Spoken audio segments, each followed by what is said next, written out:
Hi, I'm Chris Coombs, and this is The Truth in Diabetes. So for today's post, I got a question from an old friend of mine from way back when. It's scary to think about how long ago that was now, but this friend of mine, Heidi, newly diabetic, been at it for about 4 months now.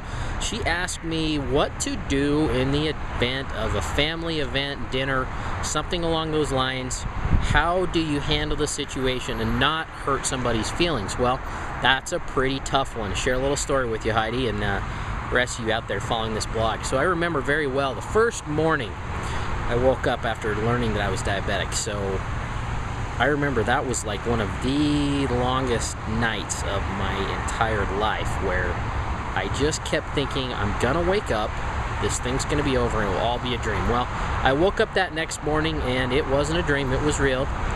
And went to the breakfast table where my dad had laid out my breakfast for me. He had teacups. So I remember there were 4 of them. One of those was full of almonds. One of those was full of a handful of raisins. The other one had kefir in it.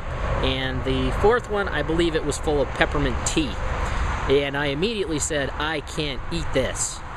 And so my dad was devastated. And I mean, the poor guy was trying to do the best he could, you know, with the knowledge that he had at the time. Well, time has gone on. I've learned.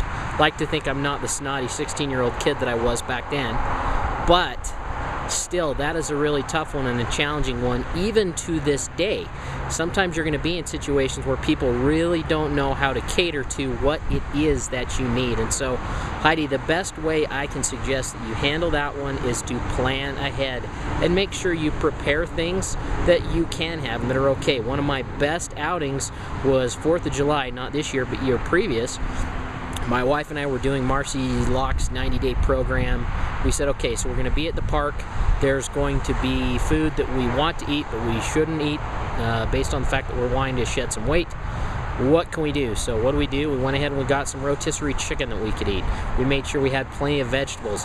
And then we went as far as to do one of Marcy's incredible desserts, her truffle dessert. It's fairly low sugar, low calorie, fantastic. I'm going to put another post here. I'm telling you guys, if you don't have this cookbook, get it. There's a lot of fantastic information out there on stuff that you can't have. So what happened? Not only did we have food that we could eat, but you know what? Our family and friends were so curious about this.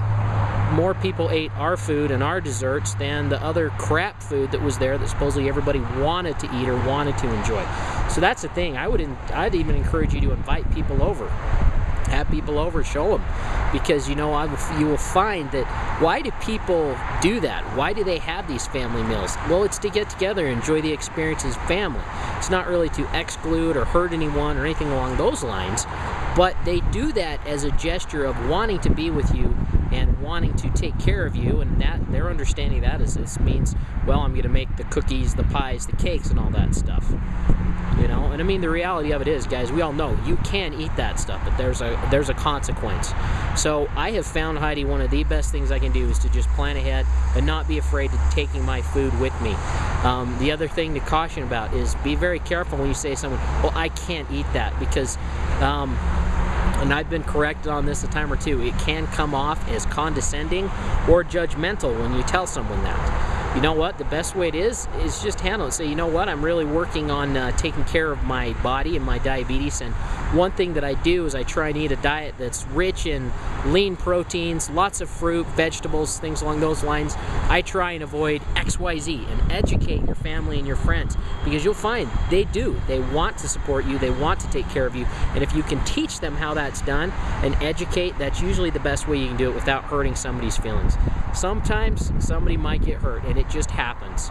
And if that happens, comfort that person, reassure them, let them know that you love them, and you are not rejecting Aunt Nancy because you can't eat her triple chocolate fudge cake or whatever it is, but that you're choosing health and you're choosing to take care of yourself and your diabetes. Thank you for thinking of me, Aunt Nancy. See how that works? Anyway, there's just a quick tip. I don't know if that helps a lot. I really appreciate it when people ask me questions, comments, feedback. Always welcome that, and more than happy to do what I can to get back to you on those questions. If you have additional questions, feel free to contact me anytime. Hope that helps. Anyway, good luck, Heidi. You've got a community around you. A lot of people out there with the same challenge.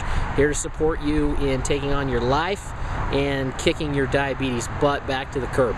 Anyway, disease or destiny, my friends, It's your choice.